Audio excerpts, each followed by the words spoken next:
katulad ko na naka-experience talaga ng hindi ganun kagandang pagtrato sa amin ng aming company. So isa po yun sa mga nakikita ko na dapat talagang palakasin palalo yung kanilang programa.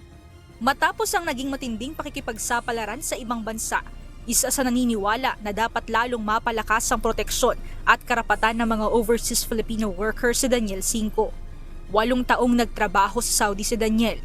Matapos niyang danasin na magtrabaho ng hindi pasahuri ng ilang panahon, nagpasya na siyang mag-avail ng repatriation na iniaalok ng Department of Migrant Workers at Overseas Workers Welfare Administration kaysa magtiis sa hirap ng sitwasyon.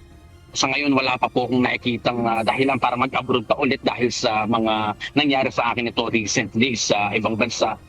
Kasunod nito, iniulat ng Department of Migrant Workers o DMW na muling pinatibay ng Pilipinas ang panawagan sa mas matatag na proteksyon ng mga manggagawa.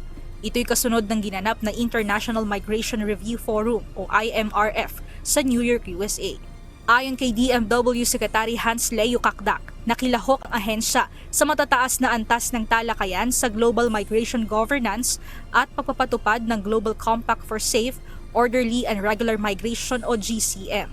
Kabilang sa mga tinalakay ang karapatan at proteksyon ng mga migranteng manggagawa, remittances at financial education, ethical recruitment, regular pathways to migration, consular cooperation at mas maayos na reintegration para sa mga nagbabalik na OFWs. And then the Philippines had a honor to chair one of the 4 roundtable discussions. So we co-chaired it with the Republic of Nigeria. Yun ang nangyari sa New York, and I also had a chance to have a bilateral discussion with India. So I met the Minister of External Relations Singh ng India, and I also met the Interior Minister of Lithuania. Ayon sa DMW, kabilang ang Pilipinas at India sa mga nangungunang labor-sending countries sa mundo na nagbibigay ng milyon-milyong mga manggagawa sa iba't ibang sektor, kabilang na ang healthcare, construction, domestic work at services, kaya mahalaga ang pagribisa at pagpapatatag sa proteksyon ng mga ito. Samantala sa huling ulat naman ng DMW, umaabot na sa 9,038 ang bilang ng mga OFWs na na-repatriate. Kabilang na ang mga mula Kuwait kung saan dumarami ang nagnanais na umuming Pilipinas. And I also have a planned visit to Kuwait next week, to look into the plight and also to meet plight of our OFWs there and also to meet our counterparts in Kuwait. Umaabot na rin sa 17,517 OFWs ang nabigyan ng tulong na $200 o katumbas ng 12,000 pesos.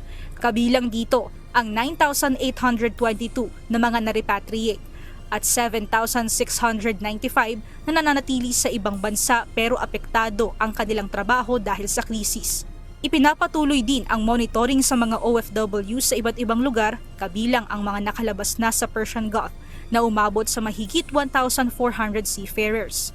Tiniyak ng DMW na patuloy ang repatriation at ayuda sa mga naapektuhang OFW bilang bahagi ng mas pinatitibay na proteksyon at suporta ng pamahalaan sa mga migranteng Pilipino. Mia Alonso, UNTV News and Rescue. Diyos ang aming sandigan, serbisyo publiko ang aming pinahahalagahan.